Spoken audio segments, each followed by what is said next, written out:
A lot's been done since our last episode. We've got garage doors installed, our drywall's been hung, tongue and groove ceilings are going in, and our cabinets continue to get installed. Let's go check it out.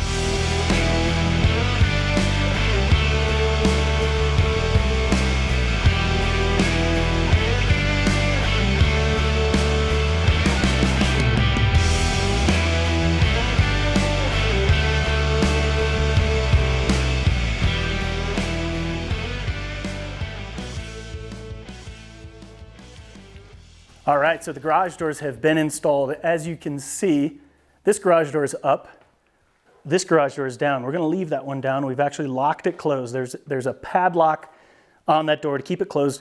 And what that's gonna do is help protect that door through any dings, things like that, accidental damage. So what we've done is we've actually put this garage door up and we're going to keep it up, and we built a temporary wall in place where that garage door is going. And we put this door in, which is a temporary door that we use on all of our projects. And it's got this cool little lock. And it's got a 4-digit code that you have to type in to get in.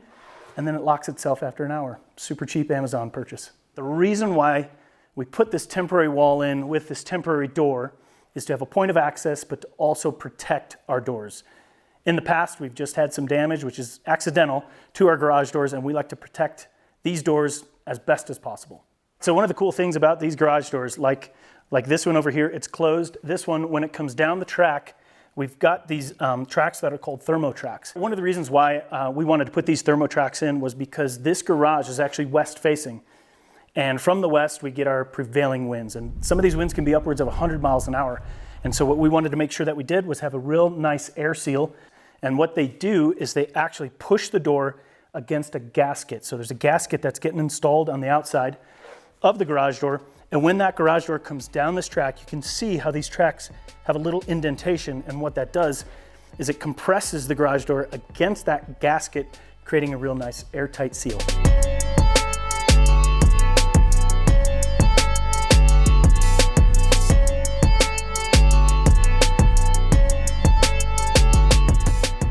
One of the biggest milestones over this past month is we got our boiler system installed, and now this is just on a temporary heat cycle, and we've turned down the heat, and the house is really staying quite warm, which is a testament to the efficiency of the home. But if you'll remember, all of our floors are concrete floors, and they all have the PEX tubing woven and embedded throughout all of that concrete, and that is our primary source of heat. And all of those tubes are actually filled with glycol, and that's that pink liquid that you see inside of here. And what that does is, since we have heat in the garage, which most homeowners want these days, it keeps the garage from freezing. So it's like an antifreeze essentially. And what it's doing is, if the homeowners forget to leave the garage door open on a negative 10-degree day, we know that that heat is still gonna cycle through that concrete floor and not freeze.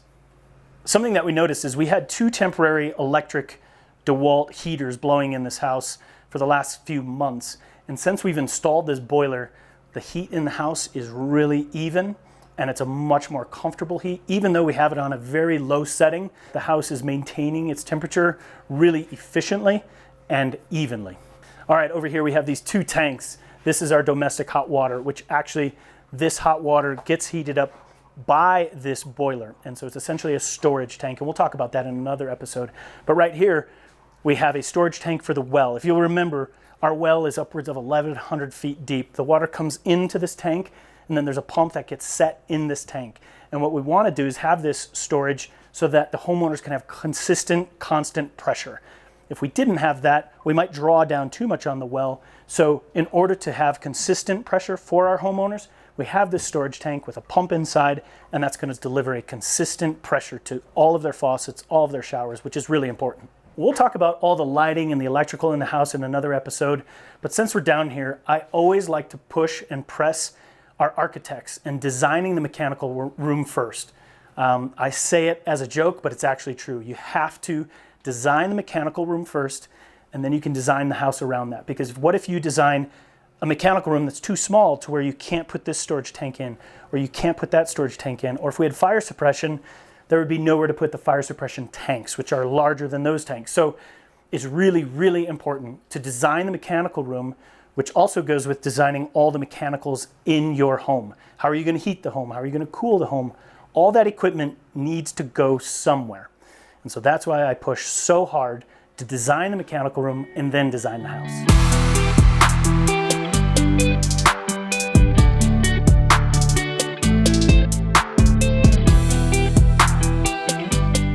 All right, as I'm coming from the entry into the living and into the dining rooms, you'll see some of the progress that has been made over the past couple of months. We've got our ceiling tongue and groove. We've got our wall tongue and groove going on. We've got all of our stone. We've got our fireplace surround that has been installed. And underneath all this tongue and groove is OSB, and you can see that still on some of the walls as well as the ceilings. So this beautiful tongue and groove wall paneling is a clear vertical grain hemlock that's done by a local company in Gypsum, Colorado called Vintage Woods. And it also takes a really highly skilled carpenter to get the look of this to work out just right. As you'll notice, these vertical lines match up perfectly with the ceiling. And then throughout the house, we have this 3/16 of an inch gap that goes around all of the ceilings as well as all of the floors. So they held this up off the floor 3/16 of an inch, and they also held it off the ceiling 3/16 of an inch, which is a detail that goes throughout this whole home, which is hard to execute and get just right, and they do an excellent job. Another thing you'll notice on this wall, these aren't outlets, these are actually going to be speakers. The homeowners have this custom artwork that is going to get applied to a frame, and the frame and the artwork and everything is the actual speaker. You'd have no idea. When you walk in, you'll see the artwork on the wall. It'll just look like artwork, but they're actually speakers. So you're gonna walk in and wonder where the audio is coming from, and it's actually gonna be coming from the speakers, of which just looks like artwork. All right, so just like this wall paneling, we've got our gap at the bottom, which is 3/16. We've got our gap at the top, which is 3/16. You'll notice over here, all of this stone was held down perfectly so that once this ceiling tongue and groove went in, it ended up with that 3/16 inch gap above the stone, below the tongue and groove, which is gonna be that detail throughout the entire home. The last thing we wanted to do was have this green edge of this board stand out if you could actually see through that gap. So what they've done is they've painted behind, and so it's black, and it's never gonna get seen, but just in case, if we hadn't painted this black all the way down, that green might stand out, and we didn't wanna have any chances of that standing out, so quick, simple hit with some black paint hides all that.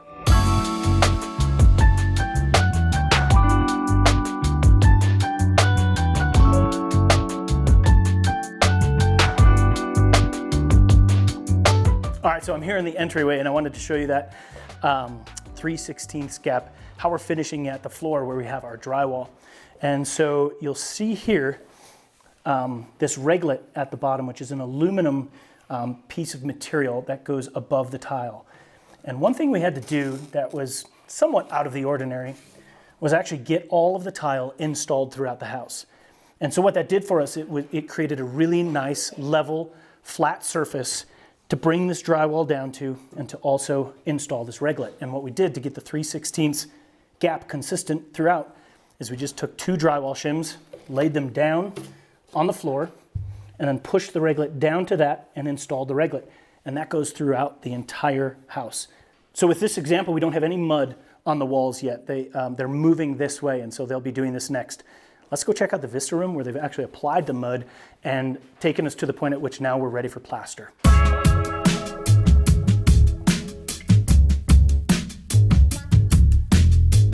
All right, so we are here on the Vista wing side of the house. This is the junior suite. We've taken the drywall to a level 4. We have to prime this drywall, then our plaster contractor comes in, and what they'll do is apply a 2-coat lime finish over the top of this primed drywall.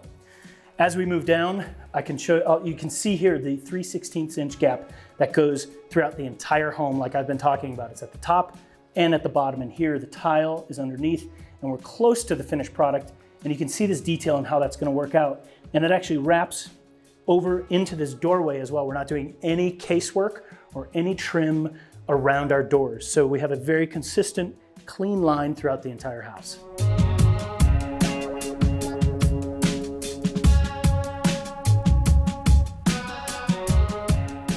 All right, as we move into the Vista room, you'll see that same consistent line up at the stonework where it meets the tongue and groove ceiling. And And where our drywall, eventually our plaster wall, meets the ceiling, you'll see that consistent gap all the way around as well as at the floor.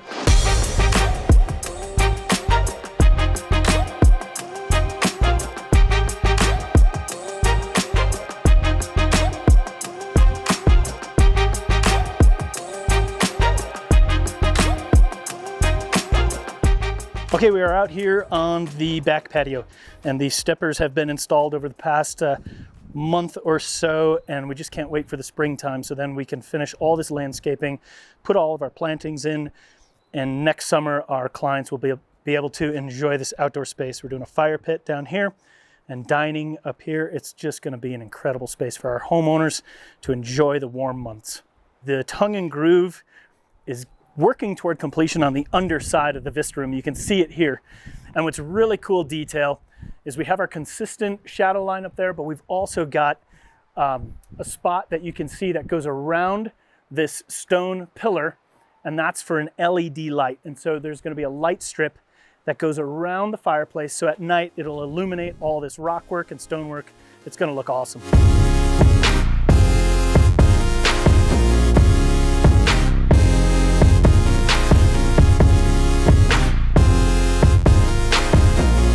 A lot of progress on this beautiful home, and I can't wait to continue to show you all of the details that are going into this home. But first, let me take you down the mountain to a project we started just a couple of months ago.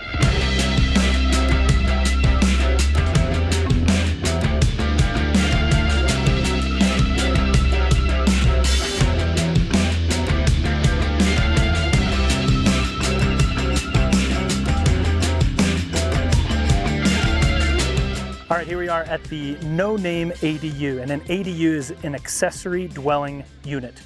Basically, it's a small scaled version on the same property that has a main dwelling. We can only build this to a certain size, which is a percentage of the home. So it's essentially a small house, half the size of the main dwelling. And it's called No Name ADU because I couldn't think up a name for this project, so it's just stuck around. It's called the No Name ADU. And it's going to be super high performing, meaning we're going to do monopoly framing in the house. So we're going to have our weather barrier, our WRB, that's actually going to go on top of this. I just placed this 3/4 plywood here. It's going to go over the top of this. It's going to go over the roof. And then we're going to wrap this entire dwelling in a jacket with rock wool. And there are a lot of really unique details that are going into this structure to make it high performing. And I might even say super high performing. So stay tuned for further episodes about all of the high performance details that we're putting into this smaller structure. And with that said, if you're not following us on Instagram, make sure to do so at Rangeline Homes.